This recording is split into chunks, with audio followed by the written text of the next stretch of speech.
اس سے کہو جو اس نے میرے لیے کیا میں اس کی احسان مند ہوں، شکر گزار ہوں، لیکن اس کے بدلے میں اگر وہ مجھے یوں اذیت دینا چاہتا ہے تو میں ابھی اسی وقت اس کے گھر سے چلی جاؤں گی، وہ بے حد رکھائی سے بولی۔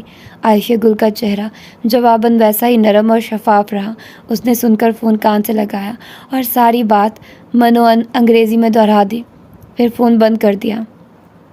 وہ کہہ رہا ہے کہ وہ انڈیا میں ذرا پھنس گیا ہے، وہ ادھر نہیں آ سکے گا اور آئے گا بھی نہیں اگر تم یہ نہیں چاہتی، اور تم جب تک چاہو ادھر رہ سکتی ہو۔ میں یہاں بیٹھ جاؤں؟ اس نے کارڈلیس میز پہ رکھتے ہوئے کرسی کی طرف اشارہ کیا۔ وہ نہ اجنبیوں سے جلدی گھلتی ملتی تھی اور نہ اسے پاشا کے گھر والوں سے راہ و رسم بڑھانے میں دلچسپی تھی، مگر اس لڑکی کا چہرہ اتنا نرم اور دوستانہ تھا کہ خود بخود اس کی گردن اسبات میں ہل گئی۔ شکریہ، وہ اسی مدھر مسکراہٹ کے ساتھ کہتی کرسی پہ ٹیک لگا کر بیٹھی۔ سفید سویٹر میں مقید کونیاں کرسی کے دونوں اطراف پہ رکھی اور ہتھیلیوں کو ایک دوسرے میں پھنسائے عادتاً اپنی انگوٹھی انگلی میں گھمانے لگی۔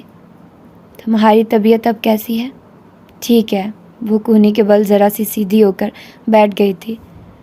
تم عبد الرحمن کی طرف سے پریشان مت ہونا، اس نے کہا کہ نہیں آئے گا تو نہیں آئے گا، جو اس نے تمہارے لیے کیا وہ اس کا فرض تھا۔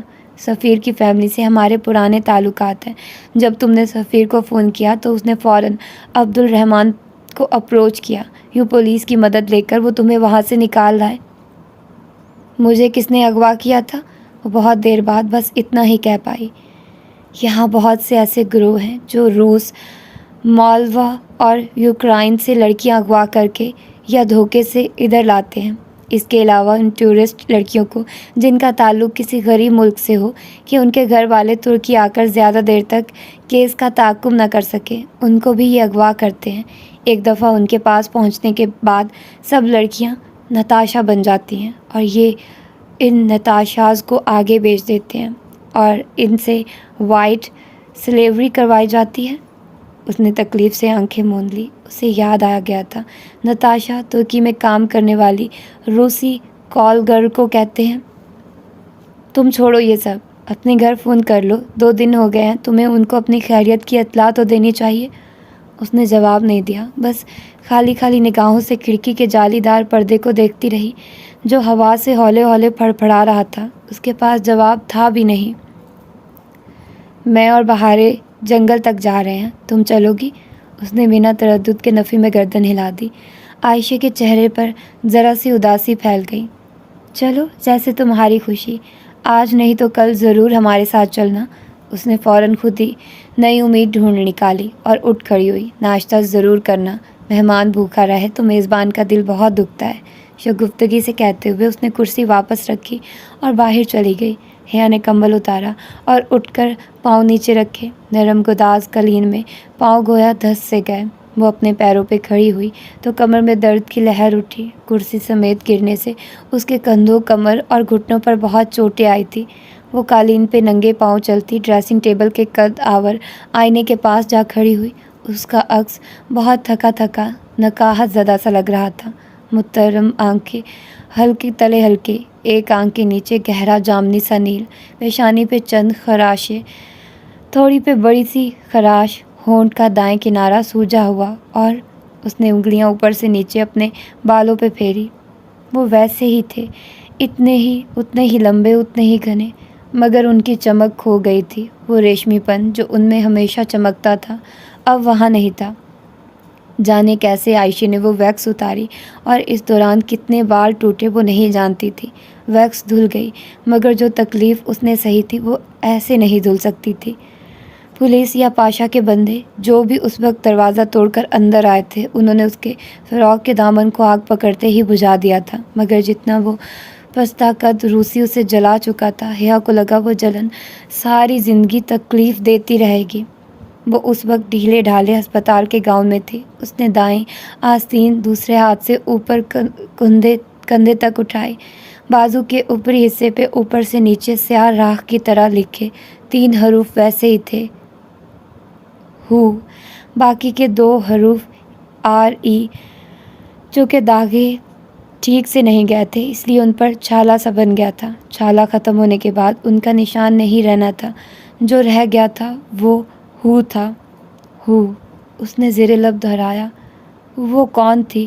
کیوں کسی دوسرے کے گھر یوں پڑی تھی؟ وہ بھی ایک ایسے شخص کے گھر جس کو وہ سخت ناپسند کرتی تھی۔ اس کا گھر کال کرنے یا واپس سبانجی جانے کا دل کیوں نہیں چاہا تھا؟ شاید اس لیے کہ اس رات پھپھو اس کا انتظار کر رہی تھی۔ انہوں نے اس کے نہ آنے پہ ان 2 دنوں میں ہر جگہ پتہ کیا ہوگا، اور اب تک پاکستان میں یہ بات پہنچ گئی ہوگی۔ کیا اب وہ کبھی واپس جا سکے گی؟ عزت سے جی سکے گی؟ کسی کو منہ دکھا سکے گی؟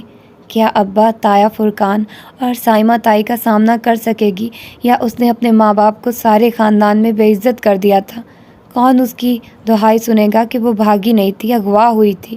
اس کے خاندان میں اور اس کے ملک میں اغوا ہونے والی لڑکی اور گھر سے بھاگنے والی لڑکی میں کوئی فرق نہیں سمجھا جاتا تھا۔ اسے لگا شریفوں کا مجرا بھرے بازار میں چلا دیا گیا تھا۔ وہ واقعی بدنام ہو گئی تھی۔ وہ کھڑکی میں آ کھڑی ہوئی اور جالی دار پردہ ہٹایا، پھر کھڑکی کے پٹ کھول دیے۔ سمندر کی سرد برفیلی ہوا اس کے چہرے سے ٹکرائی اور کھلے بال پیچھے کو اڑنے لگے۔ وہ دوسری منزل کی کھڑکی میں کھڑی تھی۔ نیچے اسے باغیچہ نظر آ رہا تھا اور اس کے پار لکڑی کا گیٹ جسے ایک بیتتی شام اس نے ذہنی انداز بھاگتے ہوئے پار کیا تھا۔ باغیچے میں ایک خوبصورت شاہانہ سی بگھی کھڑی تھی۔ اس میں ایک چکنا سفید گھوڑا جتا تھا۔ بگھی کے پیچھے ایک لکڑی کا صندوق نصب تھا جس کا ڈھکن کھولے کھڑی عائشہ گھاس سے چیزیں اٹھا کر اس میں رکھ رہی تھی۔ آرے، کلہاڑے، چاقو اور ایسے کئی اوزار۔ چھوٹی بچی پہاڑے سرخ چمکتے سیبوں سے بھری ٹوکری لیے بگھی میں اوپر چڑھ رہی تھی۔ اندر بیٹھ کر اس نے ٹوکری گود میں رکھ لی۔ وہ جس حصے میں بیٹھی تھی وہ حیا کے سامنے تھا۔ عائشہ صندوق کا ڈھکن بند کر کے پیچھے سے گھوم کر دوسری طرف آ بیٹھی۔ دفعتاً بہارے کی نگاہ اوپر کھلی کھڑکی میں کھڑی حیا پر پڑی۔ حیا! اس نے جلدی سے ہاتھ ہلایا۔ اس کے پکارنے پر اس کے بائیں طرف بیٹھی عائشہ نے آگے ہو کر چہرہ بہارے کے کندھے سے اس کی طرف نکال کر حیا کو دیکھا اور مسکراتے ہوئے ہاتھ ہلایا۔ وہ مسکرا نہیں سکی، بس تھوڑا سا ہاتھ اٹھا کر واپس گرا لیا۔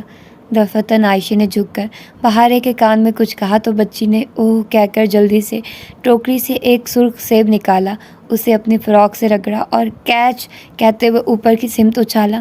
اس نے لاشعوری طور پر ہاتھ بڑھائے مگر اڑ کر آتا سیب بالکنی کی اوپری ریلنگ میں اٹک گیا۔ اوہ نو! بہارے نے مایوسی سے گردن پیچھے کو پھینکی۔ اسی اثنا میں بگھی باندھ گھوڑے کو چابک مار چکا تھا۔ بگھی گھوڑے کو کھینچتی ہوئی گیٹ سے باہر نکل گئی۔ وہ کھڑکی سے ہٹ آئی۔ بہارے کا سیب وہیں ریلنگ گرل کے ڈیزائن میں پھنسا رہ گیا۔ وہ کمرے کا دروازہ کھول کر باہر آئی۔ لکڑی کے فرش کی چمکتی راہداری سنسان پڑی تھی۔ وہ ننگے پاؤں چلتی آگے آئی۔ راہداری کے سرے پر ایک کمرے کا دروازہ نیموا تھا۔ اس کے آگے جہاں راہداری ختم ہوتی تھی وہاں ایک گول کرخاتا لکڑی کا زینہ تھا جو نیچے لیونگ روم سے شروع ہو کر بلائی منزل کی راہداری جہاں وہ کھڑی تھی سے ہوتا ہوا اوپر تیسری منزل تک جاتا تھا۔ اس نے گردن اٹھا کر اس بلند و بالا سفید محل کو دیکھا۔ اگر کبھی اسے اس محل سے بھاگنا ہو تو سارے چور راستے اسے معلوم ہو۔ اسے اب کسی پر بھی اعتبار نہیں رہا تھا۔ حیا نے کمرے کا نیموا دروازہ پورا کھول دیا۔ وہ ایک چھوٹا اسٹڈی روم تھا جس میں آبنوسی اور صنوبر کی لکڑی کے بک شیلف بنے تھے۔ وہاں بہت سی بیش قیمت کتب سجی تھی۔ وہ چھوٹے چھوٹے قدم اٹھاتی اندر آئی۔ اسٹڈی کی دیواروں پر جا بجا بڑے بڑے فوٹو فریم نصب تھے۔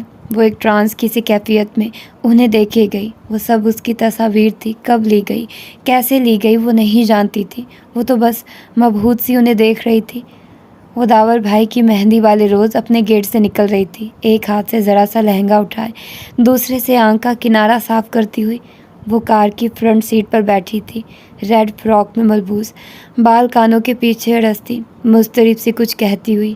داور بھائی کی شادی کی شام البتہ ساتھ فرنٹ سیٹ پر بیٹھا ولید تصویر میں نہیں تھا، اور یہ تصویر جناح سپر کی تھی۔ وہ سر جھکائے جیکٹ کی جیبوں میں ہاتھ ڈالے اس نیم تاریخ چبوترے کے سامنے چل رہی تھی۔ سڑک پر دکانوں کی زرد روشنیوں کا عکس جھلملا رہا تھا اور بہت سی تصویریں، بہت سے واقعات۔ وہ ایک دم پلٹی اور بھاگتی ہوئی اپنے کمرے میں چلی آئی۔ ہر سو آگ پھیلی تھی، زرد سرخ لپیٹیں کسی اسدھے کی طرح زبان کی مانند لپک لپک کر اس کی جانب بڑھ رہی تھی۔ وہ وسط میں کھڑی تھی اور اطراف میں دائرے کی صورت الاؤ بھڑک رہا تھا۔ شعلے ہر گزرتے پل بڑھتے جا رہے تھے، ہر سو دھواں تھا۔ اس کے سیاہ فراق کا دامن جل رہا تھا، دھواں، سرخ شعلے، ریکلیٹس کی دائمی آگ۔ گرمی کی حدت ناقابل برداشت ہو گئی تھی، وہ بری طرح سے جل رہی تھی۔ پانی پانی ڈالو میرے اوپر۔ وہ تکیے پر بند آنکھوں سے گردن ادھر ادھر مارتی ایک جھٹکے سے اٹھ بیٹھی۔ اس کا سارا جسم پسینے میں بھیگا تھا، تنفس تیز تیز چل رہا تھا۔ اسے گرمی لگ رہی تھی۔ وہ لحاف پھینک کر تیزی سے باہر بھاگی، لکڑی کا گول چکر کھاتا زینہ اس نے دوڑتے قدموں سے عبور کیا اور بنا کسی طرف دیکھے باہر کا دروازہ پار کر گئی، باغیچے میں اتر کر گیٹ سے باہر نکل گئی۔ رات ہر سو پھیلی تھی، بارش تڑا تڑ برس رہی تھی۔ سیاہ آسمان پر کبھی کبھی بجلی نمودار ہوتی تو پل بھر کو سڑک اور سارے بنگلے روشن ہو جاتے، پھر اندھیرا چھا جاتا۔ وہ دونوں بازو سینے پر لپیٹے اس برستی بارش میں سڑک پہ چلتی جا رہی تھی۔ آسمان کے تھال گویا الٹ گئے تھے، بارش تڑا تڑ گرتی اس کو بھگو رہی تھی۔ اس کا پاؤں کسی پتھر سے ٹکرایا تو اسے ٹھوکر لگی، وہ گھٹنوں کے بل زمین پر گر گئی، ہتھیلیاں چھل گئی، گھٹنوں پر بھی خراشی آئی۔ اس نے ہتھیلیاں جھاڑتے ہوئے اٹھنا چاہا، کمر میں درد کی شدید لہر اٹھی۔ وہ واپس بیٹھ گئی سڑک کے وسط میں۔ پانی سے اس کا لباس بھیگ چکا تھا، بال موٹی لٹوں کی صورت چہرے کے اطراف سے چپک گئے تھے۔ اس کے اندر کی آگ سرد پڑنے لگی تھی، جامنی پڑتے لب کپ کپانے لگے تو وہ اٹھ کھڑی ہوئی، کسی معمول کی طرح چلتی ہوئی واپس اسی سفید محل تک گئی آئی تھی۔ لیونگ روم کی انگیٹھی میں 2 لکڑیاں جل رہی تھیں۔ اندھیرے کمرے میں آگ اور اوپر لگے مدھم سے زرد بلب کی روشنی نے عجب فسو پھیلا رکھا تھا۔ جاتے ہوئے اس نے یہ سب نہیں دیکھا تھا، مگر اب چوکھٹ پر کھڑی دیکھ رہی تھی۔ عائشہ بڑے صوفے پر سر جھکائے بیٹھی، سامنے میز پر رکھے کاغذ پر پیمانے سے لکیر کھینچ رہی تھی۔ آہٹ پر اس نے گردن موڑی۔ آؤ بیٹھو، وہ نرمی سے کہتی صوفے کی ایک طرف ہو گئی اور دونوں ہاتھوں سے وہ لمبا سا کاغذ رول کرنے لگی۔ یہ آگ بجھا دو، وہ آتش دان میں بھڑکتے شعلوں کو دیکھتے ہوئے بولی تو اس کی آواز بیوک ادا کی بارش کی طرح گیلی تھی۔ عائشہ بنا تردد کے اٹھی اور آتش دان کے ساتھ لگا سوئچ گھمایا، آگ بجھ گئی۔ مصنوعی انگارے سرخ رہ گئے، جو دراصل ہیٹر کے راڈ تھے، جس سے بھڑکنے والی آگ اس مصنوعی لکڑیوں کے اوپر یوں ابھرتی گویا اصلی لکڑیاں جل رہی ہوں۔ اب آؤ، عائشہ اپنی بات دہرا کر رول کر کے لپیٹے کاغذ پر ربڑ بینڈ چڑھانے لگی۔ وہ میکانیکی انداز میں چلتی آگے آئی اور صوفے کے دوسرے کنارے پر ٹک گئی۔ اس کی نگاہیں بجھتے انگاروں پر تھی جو اپنا سرخ رنگ کھو رہے تھے۔ اپنے گھر فون کر لو، وہ لوگ پریشان ہوں گے۔ مجھے ڈر لگتا ہے میں سب کو فیس کیسے کروں گی۔ آتش دان پر جمی اس کی بڑی بڑی آنکھوں میں سراسمگی تیر رہی تھی۔ جس اللہ نے تمہاری پہلے مدد کی ہے وہ اب بھی کرے گا۔ 3 دن ہو گئے ہیں، اب تک سب کو پتہ چل گیا ہوگا۔ جب تمہارا قصور نہیں ہے تو ڈرو بھی مت۔ عائشہ نے کارڈلیس اس کی طرف بڑھایا۔ اگر انہوں نے کوئی غلط بات کی تو میں دوبارہ نہیں کہوں گی، مگر ایک دفعہ کوشش کر لو۔ اس نے کارڈلیس پکڑتے ہوئے عائشہ کو دیکھا۔ سیاہ اسکارف میں لپٹا اس کا چہرہ مدھم روشنی میں بھی دمک رہا تھا۔ اب اس کی آنکھیں گہری لگ رہی تھی، سیاہی مائل گہری۔ اس نے وال کلاک کو دیکھا، یہاں آدھی رات تھی تو وہاں 9-10 بجے ہوں گے۔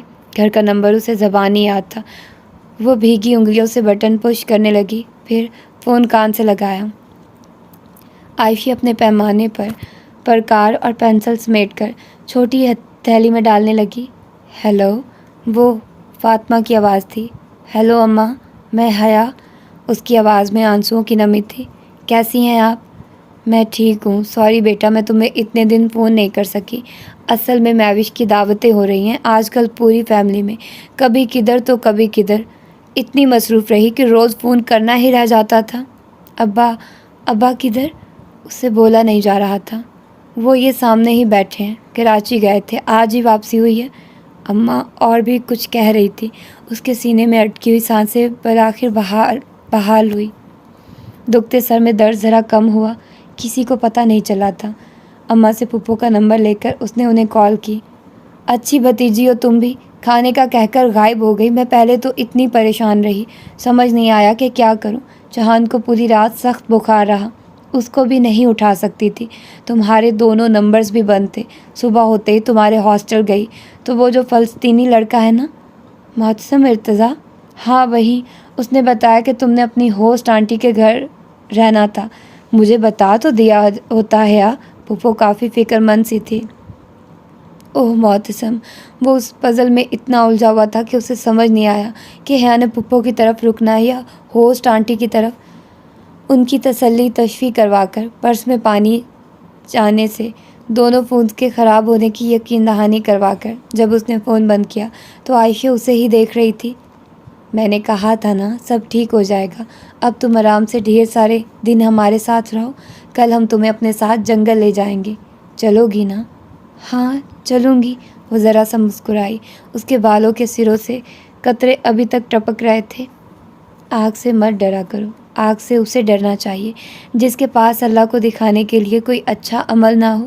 تم تو اتنی اچھی لڑکی ہو، تم کیوں ڈرتی ہو؟ اس نے بحران نگاہوں سے عائشہ کی طرف دیکھا۔ ذہن کے پردے پہ ایک ویڈیو لہرائی تھی اور اس کے نیچے لکھے کمنٹس، میں اچھی لڑکی نہیں ہوں، کوئی لڑکی بری نہیں ہوتی، بس اسے کبھی کبھی کچھ برا ہو جاتا ہے، اور تم سے بہت کچھ اچھا بھی تو ہوا ہے نا۔ تم نے ایک امیر اور طاقتور شخص کے لیے اپنے شوہر کو نہیں چھوڑا، تم نے وفا نبھائی، اس سے بڑی اچھائی کیا ہوگی؟ میری دنیا تمہاری دنیا سے مختلف ہے عائشہ، ہم میں بہت فرق ہے۔ چلو پھر تم ڈھیر سارے دن میری دنیا میں رہو اور پھر تم مجھے بتانا کہ امید اور انجام کے اعتبار سے کس کی دنیا زیادہ اچھی ہے۔ ساتھ ہی اس نے مسکرا کر حیا کا ہاتھ دبایا۔ تم کون ہو عائشہ؟ میرا مطلب ہے تمہارا۔ اس نے فقرہ ادھورا چھوڑ دیا۔ میں اس گھر کی مالکن ہوں، بہاریں میری بہن ہے اور آنے میری دادی کی سگی بہن ہے۔ آنے ترک ہیں مگر ان کا شوہر انڈین تھا۔ آنے عبد الرحمن پاشا کی ماں؟ ہاں وہی، مگر ہم آنے کو آنے کہتے ہیں، دادی وغیرہ نہیں۔ تو عبد الرحمن تمہارا چچا لگا؟ وہ سوچ سوچ کر کہہ رہی تھی۔ جواباً وہ سادگی سے مسکرائی۔ چچا باپ کا سگا بھائی ہوتا ہے، اس لحاظ سے وہ میرا اور بہارے کا چچا ہے، نہ ہی محرم۔ خیر اب تم سو جاؤ، صبح ملتے ہیں۔ وہ سر ہلا کر اٹھ کھڑی ہوئی، اسے واقعی نیند کی ضرورت تھی۔ عائشہ گل نے کہا تھا کہ اس سفید محل کی مالکن وہ ہے، اس لیے وہ رک گئی تھی۔ ذہنی اور جسمانی طور پر وہ قطعی اتنی صحت یاب نہیں تھی کہ وہ واپس جاتی۔ ابھی وہ اکیلی نہیں رہنا چاہتی تھی، اسے کوئی سہارا چاہیے تھا، اور اس نے ان 3 عورتوں کو سہارا بنا لیا۔ آنے آج کل استنبول گئی ہوئی تھی اور پیچھے وہ دونوں بہنیں اس کے ساتھ تھیں۔ صبح اس نے عائشہ کا لایا ہوا لباس زیب تن کیا، پوری آستینوں والی، پاؤں کو چھوتی ہاف وائٹ میکسی جس کا گلا گردن تک بند تھا اور جگہ جگہ سفید ننھے ننھے موتی لگے تھے، بال چہرے کے ایک طرف ڈالے، وہ دونوں پہلوؤں سے میکسی ذرا سی اٹھائے لکڑی کے زینے اتر رہی تھی۔ جب اس نے عائشہ کی آواز سنی، وہ نیچے بیڈ روم کے ادھ کھلے دروازے سے کمبل تہہ کرتے ہوئے بہارے کو آوازیں دیتی نظر آ رہی تھی۔ بہارے گل، اٹھ جاؤ، اور کتنا سوگی؟ فیروزی اسکارف اور اسکرٹ بلاؤز پر لمبا سویٹر پہنے وہ باہر جانے کے لیے تیار تھی۔ بس 5 منٹ اور۔ عائشہ گل، کمبل سے بہارے کی آواز آئی۔ ہماری امت کے صبح کے کاموں میں برکت ہوتی ہے بہارے، جو علیل صبح روزی کی تلاش میں نکلتے ہیں ان کا رزق بڑھتا ہے، جو پڑھتے ہیں ان کا علم بڑھتا ہے، اور جو سوتے رہتے ہیں ان کی نیند بڑھ جاتی ہے، اور پھر وہ سارا دن سوتے ہی رہتے ہیں۔ بہارے منہ بسور تھی، کمبل پھینک کر اٹھ کھڑی ہوئی۔ عائشہ اس کا کمبل بھی تہہ کرنے لگی۔ تم ہمارے ساتھ چلو گی ہے یا؟ بہارے نے مندی مندی آنکھوں سے اسے چوکھٹ میں کھڑے دیکھا تو پوچھ اٹھی۔ ہاں، ابھی تم جنگل جاؤ گی؟ نہیں، پہلے ہم سفیر کی امی کی طرف جائیں گے، مجھے ذرا کام تھا ان سے۔ ٹھیک ہے نا؟ عائشہ نے تائید چاہی۔ شور، اس نے شانے اچکا دیے۔ وہ خود کو ان 2 بہنوں کے رحم و کرم پر چھوڑ چکی تھی۔ یہ سب کس لیے؟ عائشہ بگھی کے صندوق چمکتے ہوئے اوزار رکھ رہی تھی تو حیا پوچھ اٹھی۔ ہم جنگل لکڑیاں کاٹنے جاتے ہیں، یہاں لکڑیاں کاٹنے کی اجازت ہے تو نہیں، مگر ہمارے پاس خصوصی پرمٹ ہے، ہم لکڑی کی چیزیں بنا کر بازار میں بیچتے ہیں۔ اتنے بڑے گھر کی مالکن کو بڑھئی بننے کی کیا ضرورت ہے؟ وہ بگھی میں چڑھتے ہوئے مسکرا کر بولی۔ حیا سلیمان، ہمیں انڈر ایسٹیمیٹ مت کرو، ہم بہت مہنگی چیزیں بناتے ہیں، وہ ہنس کر کہتے ہوئے اندر بیٹھ گئی۔ وہ دونوں اطراف میں تھی اور بہارے ان کے درمیان۔